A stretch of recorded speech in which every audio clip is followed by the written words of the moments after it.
ఈ క్వశ్చన్ చాలా ఇంట్రెస్టింగ్ అనిపించింది. సో చాలా బ్యూటిఫుల్గా డిజైన్ చేశారు ఎవరో కానీ. సో ఈ ఎక్స్కి వైకి మధ్యలో ఉన్న ఈక్వాలెంట్ రెసిస్టెన్స్ని మనకు కనుక్కోమని చెప్పింది. సో కనుక్కుందాం. యాక్చువల్లీ దీన్ని మనం రీడ్రా చేయాలి ఫస్ట్.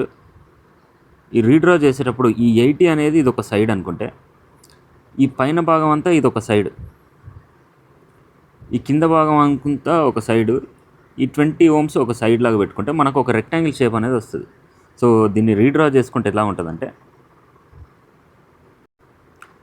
పైన 320 ohm రెసిస్టర్స్ ఉన్నాయి. ఆ తర్వాత ఈ సైడ్కి 80 ohm రెసిస్టర్ ఒకటి.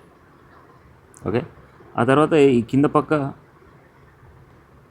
ఆ తర్వాత ఈ కింద 20 ohms 20 ohms 20 ohms 320 ohm resistors ఉన్నాయి.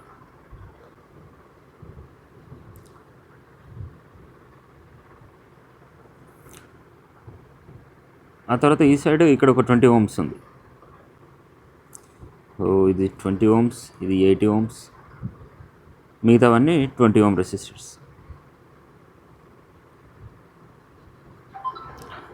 సో మనకి ఈ 80కి కొంచెం క్లోజ్గా అబ్జర్వ్ చేసుకుంటే, అయితే ఈ 80కి జస్ట్ ఆఫ్టర్ ఇక్కడ ఎక్స్ పాయింట్ ఇచ్చిండు. పైన ఉన్న 20 ohms, రెండు 20 ohms తర్వాత ఇక్కడ వై పాయింట్ ఇచ్చిండు. ఓకే, దీన్ని ఈక్వాలెంట్ డ్రా చేసుకుందాం. ఇక్కడ ఎక్స్ పాయింట్ ఇచ్చిండు, పైన ఉన్న ఈ 20 ohms, ఈ 20 ohms కాకుండా ఇక్కడ వై పాయింట్. సో వీటి రెండింటికి మధ్యలో ఉన్న ఈక్వాలెంట్ రెసిస్టెన్స్. అట్లే మనం చూస్తే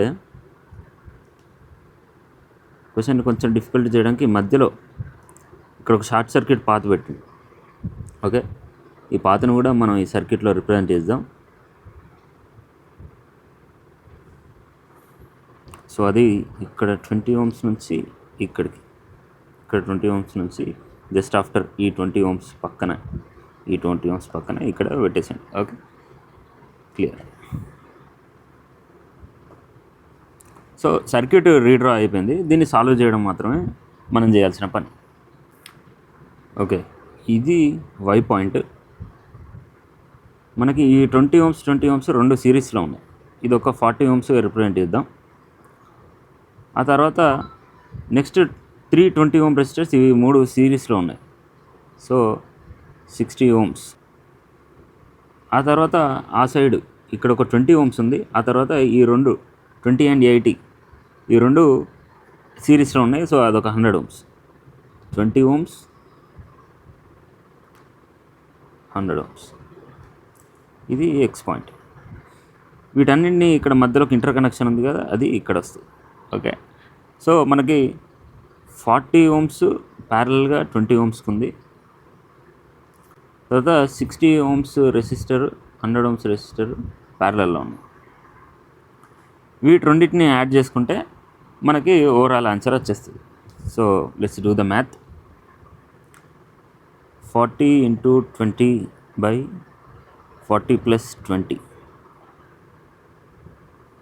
ఆ తర్వాత 60 into 100 divided by 60 plus 100 is equal to 37.5. So 13.33 plus 37.5 is equal to 50.83 is the answer. ఇలాంటి మరిన్ని వీడియోస్ కోసం సబ్స్క్రైబ్ చేసి పెట్టుకోండి.